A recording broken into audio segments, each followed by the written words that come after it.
Assalomu alaykum. Bugungi video darsimizda So'lde Hangugo 1B kitobining 11-mavzu birinchi grammatikasini ko'rib chiqamiz. Ya'ni bu yerda tallak grammatikasi kelgan.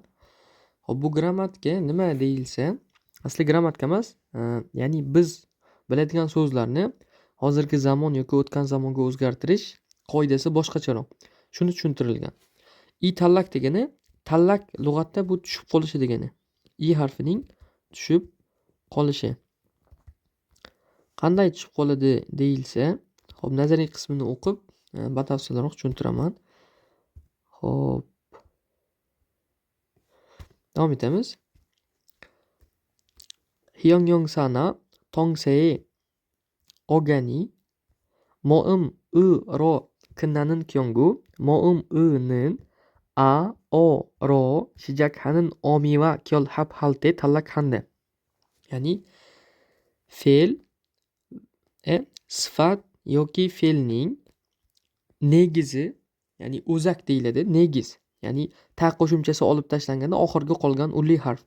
O'sha negizi ulli harfi bilan, mana bu harfi bilan tugaydigan holatlarda ulli harfi a yoki o harfi bilan boshlanadigan grammatik qo'shimcha bilan qo'shilgan paytda tushib qoladi. Ya'ni hop deylik, s degani yozmoq, ta'ni olib tashladik, nima qoladi? S. Qarasangiz oxiri mana harfi, o'sha oxiri bilan tugaydigan holatlarda unga a yoki o bilan boshlanuvchi grammatik qo'shimcha qo'shilganda harfi tushib qoladi deyapti. Mana seni o'zi qoladi deyapti. Endi davomida tallak yongonenin apida, pappida, pegakopida, pekopida, yeppida, sida, kida tingi itti. Ya'ni negizi tushib qoladigan, hop, yongon degani fe'l ma'nosida keldi. Ya'ni so'z, ibora, so'z deylik buni. Negizi bilan tugaydigan so'zlarga hop apida, pappida, ya'ni apida kasal bo'lmoq, og'rimoq, pappida band bo'lmoq, pekopida qorni och bo'lmoq, yeppida chiroyli, sida yozmoq yoki foydalanmoq. Sifat ma'nosida tahir ma'nosi ham bor. Ya'ni doriga nisbatan ishlatiladi.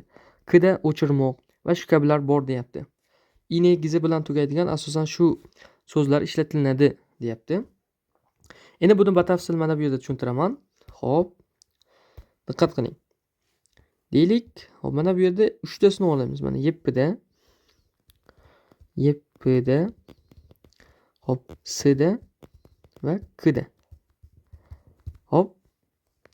Biz shu lug'atlarni endi tarjimasini ko'rib chiqamiz. Yeppida chiroyli bo'lmoq, sida hop yozmoq, kida o'chirmoq. Hop, 3 tasini ham ta'sini olib tashlayman. Nima qoladi? Yeppi, s va k. Qarasangiz mana oxiri bilan tugayapti hammasi. Endi shu harfini o'chiramiz. Bu yerda bilan ikkitalik p, bu yerda ikkitalik s va ikkitalik k harfi qoladi. Shuna diqqat qiling, qoida. Negizi o'chirilganda, harfi o'chirilganda bo'g'in bitta bo'lib qolsa, avtomatik oyo qo'shiladi. Oyo. Shunda mana bu narsa soyo, bunisi esa koyo bo'ladi. Koyo. Shunda sida yozmoq, soyo yozaman, yozyapman. Koyo kida o'chirmoq, koyo o'chiraman, o'chiryapman ma'nosida keladi. Bitta bo'g'in bo'lib qolsa, siz avtomatik oyo qo'shasiz. Endi bo'g'in ikkita va undan ko'p bo'lsa, mana bu yerda bitta bo'g'in, ikkitalik p, yana bitta bo'g'in. 2 va undan ortiq bo'lsa, siz oxirgi ulliga qaraysiz. Oxirgi ulli yotiq o yoki a harfi bo'lsa, ayo qo'shasiz. Bo'lmagan holatda esa oyo qo'shasiz. Endi oxirgi ulli nima desa, mana bu yerda mana bilan p turibdi. Siz harfiga qaraysiz. O'sha harfi mana bu qolipga tushadi. Ya'ni yotiq o yoki a bo'lmagan ulli bo'lgani uchun davomiga oyo qo'shasiz mana. Yeppida yeppoyo bo'ladi. Bu chiroyli ma'nosida keladi. Bu yoqda mana endi pappida bilan apidani ko'rsataman mana bu yerda. Apida. Apida va pappida. Qarasangiz mana ikkitasini ham tasni o'chiramiz. Nima qoladi? A, P. Bu yoqda pappi qoladi. Pappi. I harfini o'chiraman. I harfini o'chiraman. Xo'p, endi o'chirgichda o'chiramiz mana. O'chirdim. Nima qoladi? Mana ikkita bo'g'in, pa bitta bo'g'in, ikkitalik p ikkinchi bo'g'in. A bitta bo'g'in, p ikkinchi bo'g'in. Bu yerda qarasangiz oxirgi o'nli mana bu yerda a, bu yerda ham mana a. Demak, davomiga a yo qo'shasiz mana. Apida apayo, pappida pappayo. Apida kasal bo'lmoq, og'irmoq, apayo shu og'riyapti yoki biror joyim kasal ma'nosida keladi. Pappida band bo'lmoq, pappayo bandman deb tarjima qilinadi. Xo'p, yaxshi tushundingiz degan umiddaman. Endi mana bu yerda jadval bor. Xo'p, grammatikalar qo'shilishi. Qarang. Faqatgina o'sha a yoki o bilan boshlanuvchi grammatikalar qo'shilsa o'zgaradi, ha? Nappida yomon bo'lmoq. Hozirgi zamonda mana nappayo bo'ladi. I tushib qolib davomiga ayo qo'shiladi. Apida og'irmoq, kasal bo'lmoq, apayo og'riyapti yoki kasalman. Pappida band bo'lmoq, pappayo bandman. P kopida qorni och bo'lmoq, p kopayo qornim och. Yeppida chiroyli bo'lmoq, yeppoyo chiroyli. Sida yozmoq, soyo yozaman, yozyapman. Kida o'chirmoq, koyo o'chiraman, o'chiryapman. Ya'ni texnikaga nisbatan ishlatiladi. Bu yoqda mana o'tgan zamoni. Xuddi shunday mana assoyo, ossoyo qo'shilib qo'yiladi mana. Nappassoyo yomon edi, appassoyo kasal edim, pappassoyo band edim, p kopassoyo qornim och edi, yeppossoyo chiroyli edi, sossoyo yozdim, kossoyo o'chirdim. Bu yoqda seyo yoki seyo, ya'ni qiling, bajaring grammatikasi. Buni qo'shilishi nima edi? Shunchaki o'sha fe'l va fe'l ta'ni olib tashlaysizda, bu sifatga ham qo'shiladi aslida. Nimaki hurmatni ifodalaydi. Fe'l va sifat ing tarjimasida kelardi yoki hurmat shaklida lar. Ulli bo'lsa seyo, o'mdosh bo'lsa i seyo. Nappi seyo yomon, appi seyo og'riyapti, pappi seyo band, pekopi seyo qornim och, yeppi seyo chiroyli ekan ma'nosida keladi, ya'ni hurmat shaklida. Si seyo agar buyruq shaklida bo'lsa, si seyo yozing, ki seyo o'chiring ma'nosida keladi. Bu yoqda go. Go'ni tarjimasi sifatga nisbatan va fe'lga nisbatan ib yoki ib bo'lib ma'nosida kelardi mana. Nappigo yomon va, appigo og'riyapti va, pappigo band va, pekopigo qorni och va, yeppigo chiroyli va, sigo yozib bo'lib, kigo o'chirib bo'lib ma'nosida keladi. Bu yoqda mana simnida yoki penida. Bu rasmiy hurmatdagi grammatika. Bu shunchaki ulli undoshiga qaraladi. Ya'ni tasni olib tashlaysiz. Ulli bo'lsa davomiga mana penida qo'shiladi.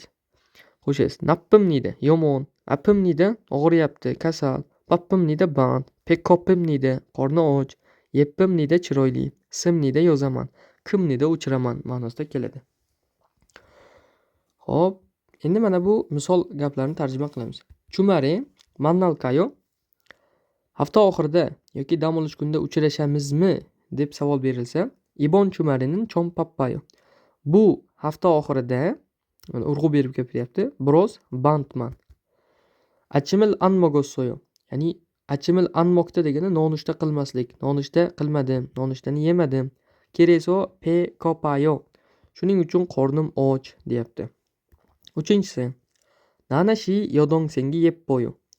Nanani singlisi. Mana unga sifat berilyapti. Chiroyli. Yeppida demaysiz, yeppoyo deysiz. Keyingisi. Oje moriga mani apassoyo.